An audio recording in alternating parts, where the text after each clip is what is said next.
Nandighosh TV महाप्रभाव खबर प्रसारण पर असहाय पाखरे पहुंचला सहायता। प्रशासन तो शुणिला नहीं। नंदीघोष टीवी रे खबर प्रसारण पर पुअर शुद्धिक्रिया भिक्षावृत्ति करुथिबा वृद्धांक पाखरे पहुंची सहायता। पुरी जिला गोप अंचलर अग्रणी स्वेच्छासेवी अनुष्ठान द सेवक संगठन तरफ सभापति आलोक कुमार जेना और साथी पहुंची दशाह शुद्धिक्रिया सहायता करिसेंती।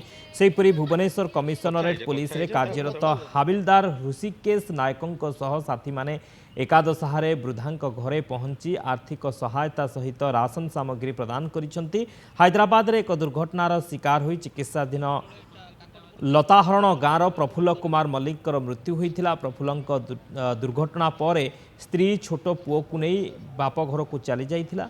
पुओ को सुस्थ करने को वृद्ध बापा माँ भिक्षावृत्ति करी पुओर चिकित्सा कराउथिबा बेले किछि मास तले वृद्ध बापा मध्य आरपारी को चलीगले। एवं चिकित्साधीन अवस्था पुओर मृत्यु पर निसहाय होई पड़िछंती वृद्धा माँ पंचई मल्लिक।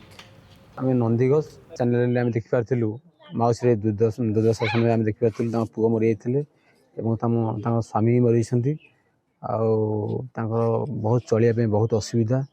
आम कि पैसा आदाय करी जो पिला भाई मैंने अच्छु कि किए 10 टका हो कि 50 टका हो माउसी किसी मात्रा अल्प साहाଯ୍य करूँ। छोटिया साहाଯ୍य मुझे मो बड़ भाग्य। भगवान माँ को धैर्य दिंतु दीर्घ कामना करते। एकादश गोटे 100 लोक 110 लोक है भाई जहाँ आरेंजमेंट मत भाईना जो चिठाटी देते गाँ हिसाब से मुझे गाँव को जानी कि केते लोग खाइबे मुझे जानी। से रमेश भाई जड़े से मत भाईना पाक जा जो लिस्ट मत करके मुझे लिस्ट अनुसार सब जिन ए टू जेड से जहाँ जहाँ कहते सब जिन आवेलेबल मुझे किसी अर्थ भी साहय कर। बहुत खुशी अच्छी मत भल साहय कर भिक्षा करने जाऊना साहय पाइली समस्त आनिक दे जाऊँ घरे बस बहुत खुशी अच्छी। पिला मानक कहलाण कर पिला माने भल रुहत खुशी रे समस्त रहते।